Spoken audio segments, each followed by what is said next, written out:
ሻሎም ሻሎም ሻሎም ቤተሰብ እግዚአብሔር አምላክ ሰላም ጸጋ ምሕረት ናይ ክርስቶስ ምስኩልኩም እዩ አና ሓኹም ሰላሕ ዲኔ ከመይ ቀኒኹም ሎሚ ናይ መዓልቲ ቃል ድብል ፕሮግራምና ሒዝናልኩም መጺና ኣለና እዚ ቃል ንጎ ሰዓት 5 ይድወርድ ስለዚ ኩሉ ግዜ መዓልታዊ ንመዓልቲ ዝኸውን ቃል ክትሰንቁ ትኽእሉ ኢኹም ማለት እዩ ኢየሱስ ንዘላለም ጎይታ እዩ ሎሚ ንካፈሎ ቃል ከምዚ ዝብል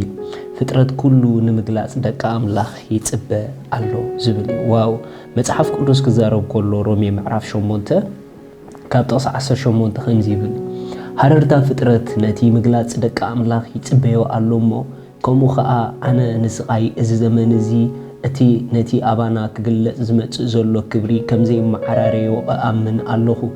እቲ ፍጥረት ንኸንቱ ተገዚኡ ኣሎ ስለቲ ብተስፋ ዘግዝኦ እዩ እምበር ብፍቓዱስ ኣይኮነን እሞ እቲ ፍጥረት ንርእሱ ድማ ካብ ባርነት ጥፍኣት ናብ ሓርነት ክብሪ ደቃ አምላኽ ሓራ ክወፅእ እዩ ብዘሎ እቲ ፍጥረት ክሳዕ ሕጂ ምሳና ኮይኑ ከም ዘስቆርቁርን ቀልውላው ከም ዝሓዞን ንፈልጥ ኣሎና እሞ ንሱ ጥራይ ከዓ ኣይኮነን ንሕና ብኹርነት መንፈስ ዘሎናውን መሰል ውልድነት ማለት ምድሓን ስጋና እናተጸቤና ብውሽጥና ነስቆርቁር ኣሎና ብጣዕሚ ዝገርም ፍጥረት ኩሉስ ንምግላጽ ደቃ አምላኽ ይጽበ ዘሎ ኢሉ ንምንታይ ተተባሃለ እቲ ፍጥረት ኩሉ ብናይ ኮንትነት ባርነት ተታሒዙ ዘሎ ምኽንያቱ እቶም ደቃ አምላኽ ክግለጹ ከለዉ ናፍትሶም ዘለዎ ናይ ሓርነት ዓለም ነቲ ፍጥረት ኩሉ ስለ ዘእተውዎ እቲ ፍጥረት ኩሉ ባሃርታ ዝጽበዮ ንደቃ አምላኽ ክግለጹ ልዩ ንምንታይ ተተባሃለ ብጣዕሚ ካብ ዝገርመኩም ኣሕዋት ፍጥረት ኩሉ ዝብሎ ዘሎ ንሰብ ጥራሕ ከይመስለኩም ንኔቸር ከይተረፈ እዩ ወላ ኔቸር ከይተረፈ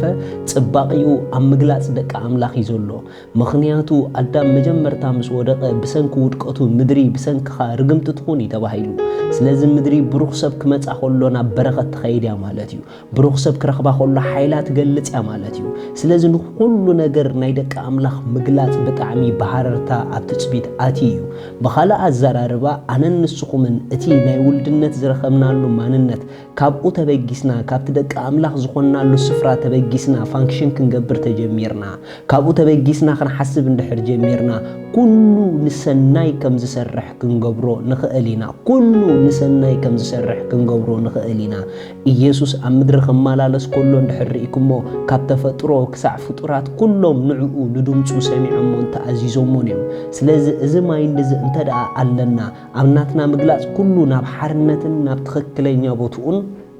ከም ዝመጽእ ክንሓስብ እንተደኣ ጀሚርና ንጥቕምና ዘይሰርሕ ነገር ኣይክህሉን እዩ ኩሉ ንጥቕምና ከም ዝሰርሕ ኩሉ ንሰናይ ከም ዝኸውን ክንገብሮ ንኽእል ኢና ነገር ግን ካብቲ ትኽክለኛ ስፍራን ፖዚሽንን ንብገስ እንተደኣ ኮይንና እቲ ባሃርታ ድጽበ ዘሎ ፍጥረት ንድምፅና ክእዘዞ ይኽእል እዩ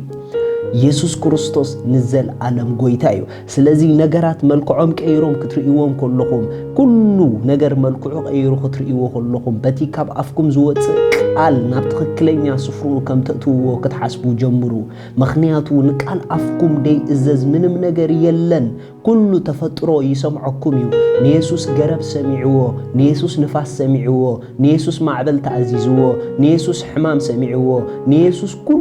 ይሰሚዕዎ ስለዚ ኣሕዋተይ ኣነን ንስኹምን ድማ ኣብዚ ናይ ክብሪ ማንነት ኮይንና ንኹሉ ናብ ክብሪ ከነምጽኦ ንኹሉ ናብ ሓርነት ከነእትዎ ንኹሉ ናብ ደሓን ከነእትዎ ናይ እግዚኣብሔር ፍቓድ እዩ ስለዚ ንጥቕምኹም ዘይሰርሕ ዘበለ ኩሉ እስኹም ባዕልኹም ንጥቕምኹም ከም ዝሰርሕ ግበርዎ ኩሉ ነገር ዘይንቃሳቐስ ዘበለ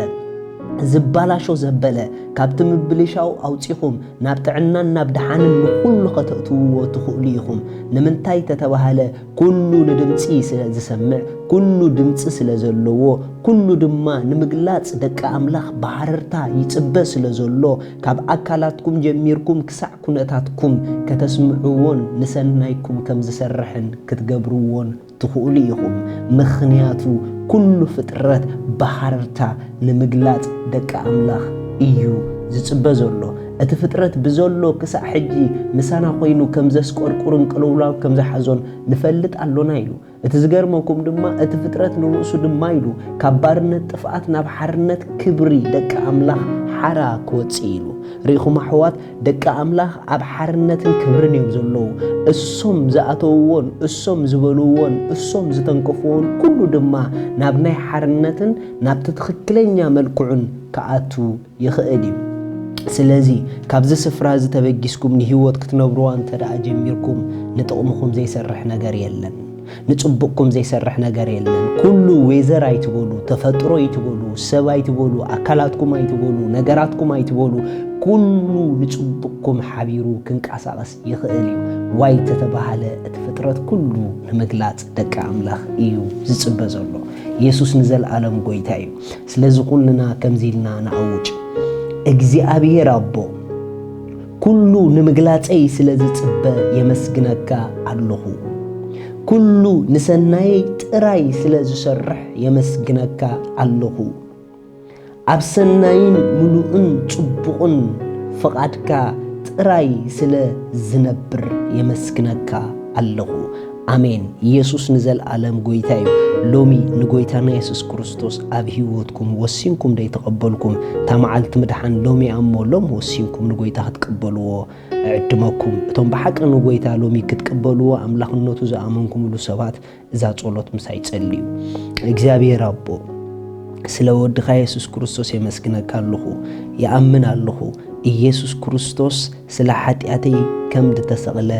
ዕዳ ኃጢአተይ ኩሉ ከም ዝኸፈሎን ከም ዝሞተለይ ብሳልሰይቲ መዓልቲ ኣምላኽ ካብ ምውታት ከም ዘተንስኦ ይኣምን ኣለኹ ካብዛ ሰዓት እዚኣ በኢየሱስ ክርስቶስ ብምእማነይ ኣነ